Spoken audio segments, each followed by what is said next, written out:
Day 1. Fun and games. The children started arriving, and Sundrop was already waiting to greet them when Calliope got up to join him. "Hello, friends," he said, with that false smile as the little humans ran into the playground past him. "Good morning," Calliope said with a wave to the next group. "I told you 7 a.m. Sundrop said during a pause. It's 7:09.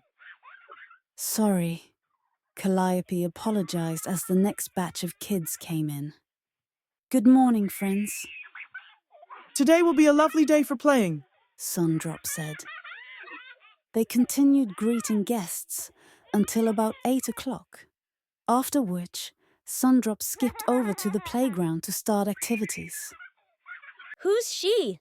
asked a young girl. "This is my new assistant, Calliope." Sundrop responded. Is she replacing Mr. Moon? A boy who couldn't be more than 5 asked sadly. "Of course not. Sundrop said exuberantly. No one can ever replace Mooney, but she's filling in until he feels better." What do you do? One of the older children asked. "Well, I dance and sing. I also play music. Would you like to hear some?" Calliope offered. "Yeah." The kids said in a chorus. Calliope started playing music happily, and Sundrop seemed less irritated than usual by her presence. "Shall we play musical chairs?" Calliope asked. "That sounds like a wonderful idea." Sundrop admitted. "Everyone go grab one of the chairs around the daycare and make a great big circle. We want all our friends to be included." The kids ran off in various directions to grab chairs. Calliope watched Sundrop carefully as he oversaw the chaos. He seemed a little stressed by it, but once the circle was made, he calmed down. Calliope played music and the children danced around the chairs. She stopped the music and everyone clambered into them. 2 kids were struggling over the same seat. Their bickering became a struggle, and Sundrop's calm demeanor shifted again. "If you can't play nicely, I'll put you both in timeout." Calliope grimaced and pushed her way gingerly in front of Sundrop and said to the child, who was clearly on top of the other, "Why don't you help me pick the next song?" The little girl pouted slightly but took Calliope's hand. Calliope picked her up in her arms. "I was in the chair first," the little girl said. "Well, we don't want anyone to get hurt. Besides, I need your help," Calliope said sweetly. "Do you see these shapes on my chest?" The little girl nodded. "If you draw along them, you'll see a list of music I can play. I need someone to help me pick, because I simply can't decide." The girl smiled as she traced the treble clef and searched the songs. "Ooh, this one." "Good choice," Calliope said, snuggling her face into the girl's.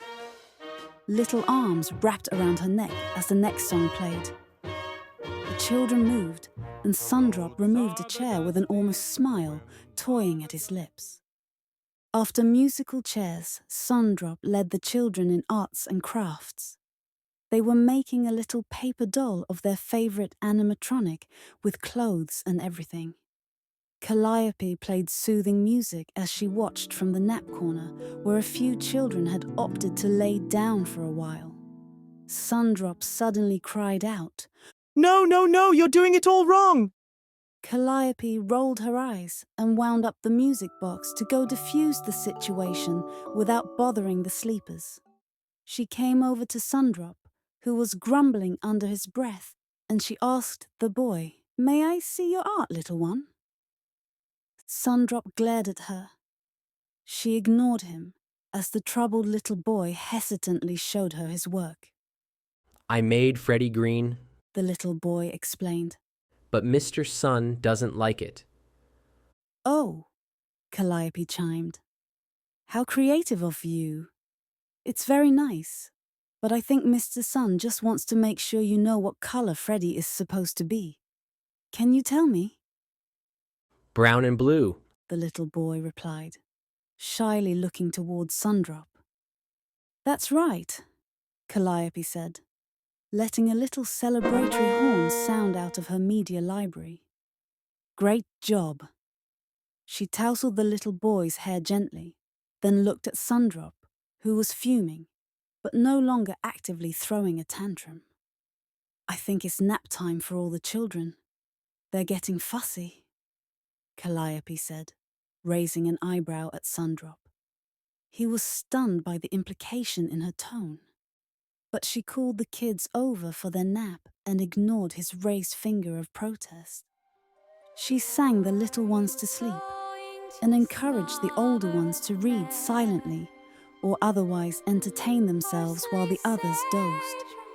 Sundrop had disappeared into his own bedroom during the hour. When he came back out, he seemed much calmer. The day continued without further incident. The children left as the pizzaplex closed down for the evening. Sundrop and Calliope were gathering up toys and reorganizing anything else that needed it. Sammy entered the daycare and approached the pair of giants. How did it go? He asked Calliope specifically. Sundrop watched them nervously. It went well, Calliope responded. We had a lot of fun, didn't we, Sundrop? Of course. He said, with an embarrassed little grin. Calliope was a big help today. See, I knew this would be good. Sammy said. Well, all right. I'll see you tomorrow. Once the two animatronic jesters were alone, Sundrop approached Calliope. She watched him curiously. I owe you an apology. He started. I guess I just didn't realize how hard it's been without... It's okay, Sundrop, Calliope said, placing a hand on his shoulder lightly. No, it really isn't. Sundrop said. Watching you today with the kids, you're so calm. I've forgotten how to do that, I think. Remain calm. Or maybe it used to be done for me. Hey, Calliope said, moving her hand to his chin and raising it slightly. Kids can be difficult, especially when there are a lot of them. And I know I can't replace him, but I can help you as long as you'll let me. Thanks. He took her hand for a second, then pulled away, awkwardly. Well, I guess it's bedtime. Calliope nodded with a soft smile. Sundrop walked away, returning to his bedroom. Calliope went to her corner and wound the music box up again before starting her recharge cycle.